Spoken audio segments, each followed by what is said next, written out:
Delhi coaching centre में 3 छात्रों की मौत के बाद छात्रों का विरोध प्रदर्शन, बेसमेंट में कैसे भरा पानी। दरअसल ये पूरा मामला राजधानी दिल्ली के राजेंद्र नगर इलाके में एक कोचिंग इंस्टीट्यूट की इमारत में पानी भरने से 3 छात्रों की मौत हो गई है। इस घटना में पाए गए 3 शवों में से 2 छात्राओं और 1 छात्र के हैं। इस घटना के बाद इलाके में सिविल सेवाओं की तैयारी करने वाले छात्र विरोध प्रदर्शन कर रहे हैं। वहीं जहां ये घटना घटी है उस कोचिंग में सिविल सेवा परीक्षा की तैयारी कराई जाती है। जब इसकी इमारत में अचानक बाढ़ की तरह पानी भरा, उस वक्त इसके बेसमेंट की लाइब्रेरी में कुछ छात्र मौजूद थे। इस इमारत में शनिवार शाम बारिश के बाद करीब 7 बजे पानी भरा और उसके बाद दिल्ली पुलिस और एनडीआरएफ की टीम ने आकर फंसे हुए छात्रों और अन्य लोगों को निकालना शुरू किया। राजेंद्र नगर में हुई इस घटना के बाद इलाके में कोचिंग संस्थान के बाहर लगातार छात्रों का प्रदर्शन चल रहा है। छात्र इस मामले में इंसाफ की मांग कर रहे हैं और दिल्ली नगर निगम के खिलाफ नारेबाजी कर रहे हैं।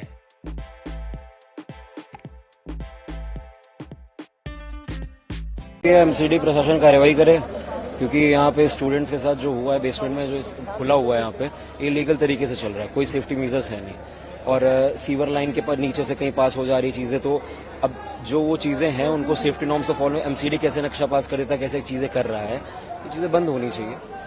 कुल मिला के लोगों की मांग यही है कि कार्रवाई करें, जो भी लापरवाही बरती गई है, जिन लोगों ने किया है उन सबको उस घेरे में ला के अपना उनके ऊपर कार्रवाई पूरी की जाए। सर, हम लोगों की यही डिमांड है कि पहले तो ये जो इलीगल तरीके से जितनी बेसमेंट वगैरह में लाइब्रेरीज चल रही है इसे बंद किया जाए।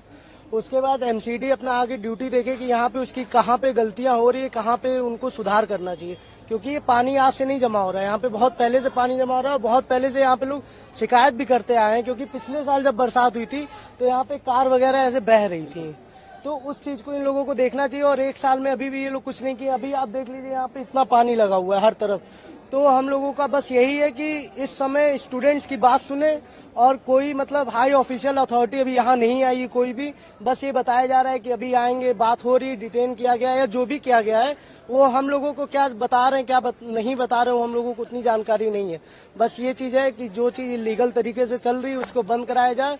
यहाँ पे स्टूडेंट आ रहे हैं, यहाँ रह रहे हैं, पढ़ रहे हैं, हम लोगों की वजह से यहाँ का चल भी रहा है जो भी चल रहा है। तो एक अच्छे तरीके से क्या होता है, लीगल चीज उस तरह करते रहे। हर चीज में जब आप लीगल कर रहे हैं तो यहाँ भी आप देखिए ना। आप इस घटना के लिए किसकी लापरवाही है? ये एडमिनिस्ट्रेशन की है, एमसीडी की एडमिनिस्ट्रेशन की। जो भी नक्शा वगैरह पास होता है वो जहाँ से भी पास हो रहा है उसकी जिम्मेदारी है ना वो चीज। जिम्मेवार तो सर एमसीडी है, जिन्होंने मतलब ये मैप पास करा होगा, तो सेफ्टी मेजर्स नहीं उन्होंने देखे, नेग्लिजेंस है ये प्रॉपर उनके बिहाफ पे। मतलब इनमें से एमसीडी की और राउज आईएएस की, एडमिनिस्ट्रेशन की, दोनों की गलती है। ये जॉइंट लाइबिलिटी होनी चाहिए इनके दोनों की, ये दोनों लायबल है। क्या है, आप क्या चाहते हैं?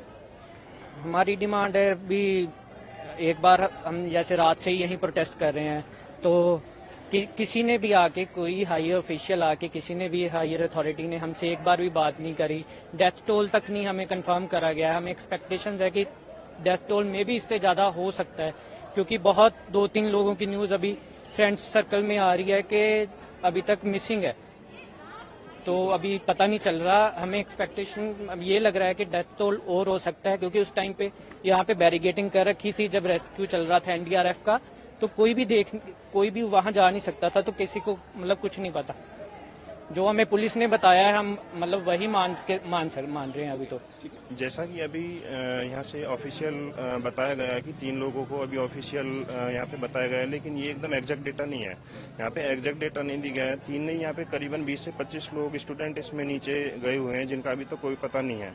और सबसे बड़ी चीज, उनके घर वालों को पता नहीं इन्फॉर्म किया है या नहीं किया है।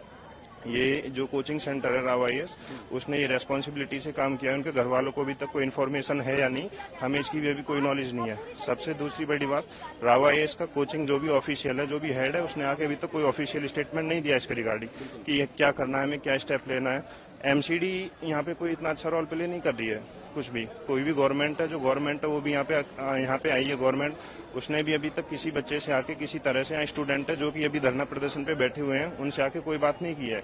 तो यहाँ पे देखा जा रहा है कि जो भी बच्चे हैं उनको मतलब इग्नोर करके पूरा यहाँ पे पॉलिटिक्स अपना देख रहे हैं कि सेंटर गवर्नमेंट है, गवर्नमेंट सेंटर जो भी है। एज ए स्टूडेंट आपकी डिमांड क्या होगी? हमारी डिमांड ये है कि सबसे पहले जो यहाँ पे जो भी कोचिंग सेंटर है उसके हिसाब से ये देखना चाहिए कि जितने बच्चे यहाँ पे रह रहे हैं उनके रहने के लिए यहाँ पे फैसिलिटी है या नहीं है। अगर उस हिसाब से यहाँ पे इतनी फैसिलिटी नहीं हो पा रही है तो कोचिंग सेंटर्स को ये गवर्नमेंट की रेस्पॉन्सिबिलिटी के ऐसे प्लेस पे इनको प्लेस कर दिया जाना चाहिए जहाँ पे सारी चीजें फेवरेबल हो। और ऐसे ही बेसमेंट, ऐसी लाइब्रेरी जो बेसमेंट के अंदर चल रही हो उसके लिए क्या डिमांड? सर जो लाइब्रेरी बेसमेंट से चल रहे हैं उसका कोई लॉजिक नहीं बनता है। उसमें सबसे बड़ी बात आप इंफ्रास्ट्रक्चर जाके देख तो यहाँ पे बहुत सारी लोकल्स हैं जहाँ पे ऊपर रेसिडेंशियल है, वहीं पे नीचे लोगों ने बिजनेस बना के और चला रखा है।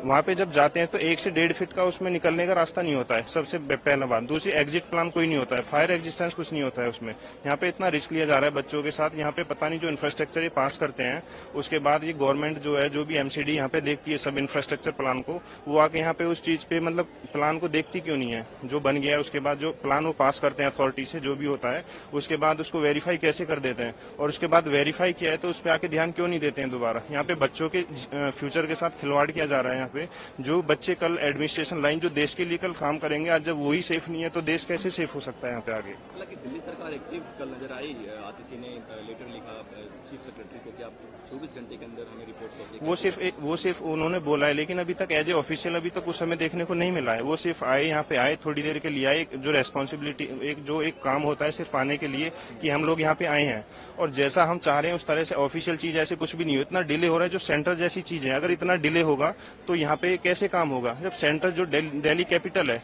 नेशनल कैपिटल है, वहाँ पे इतना डिले हो रहा है तो जो बैकवर्ड एरिया है उनका हम सोच सकते हैं कि कितना बुरा हाल होगा। इससे हम हिसाब लगा सकते हैं इस चीज का। मैं यूपीएससी का प्रिपरेशन करता हूँ।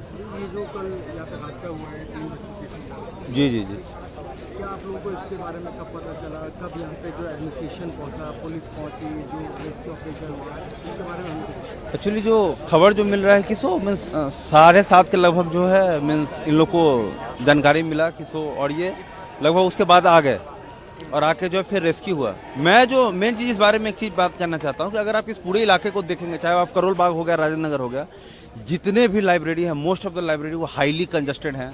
माने उसका कोई पैरामीटर नहीं है कि एक लाइब्रेरी में कितना बच्चा पढ़ना चाहिए, क्या उसका व्यवस्था होना चाहिए। कोई कहीं भी लाइब्रेरी खोल देता है पैसा कमाने के लिए, 1800 पर सीट, 2000 पर सीट, 2200 पर सीट। और क्या है कि सो जनरली सब अंडरग्राउंड होते हैं। कहीं भी अगर कल भी जो मरे वो इलेक्ट्रोक्यूशन के ही कारण मरे, इस तरह का कहीं भी कुछ भी हो सकता है और भी जाने जाएंगे।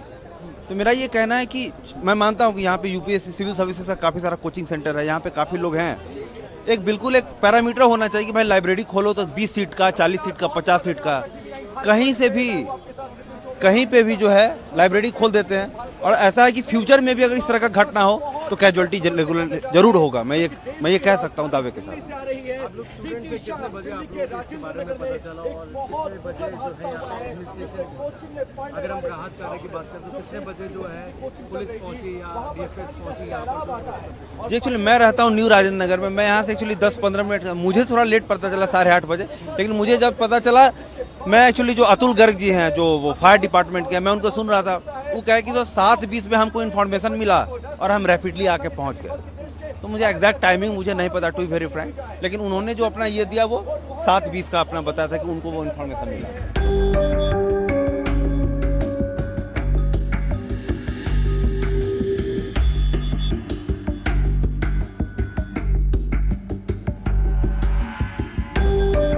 डिमांड यही है कि भैया एमसीडी प्रशासन कार्रवाई करे, क्योंकि यहाँ पे स्टूडेंट्स के साथ जो हुआ है बेसमेंट में जो खुला हुआ है यहाँ पे इलीगल तरीके से चल रहा है, कोई सेफ्टी मेजर्स है नहीं।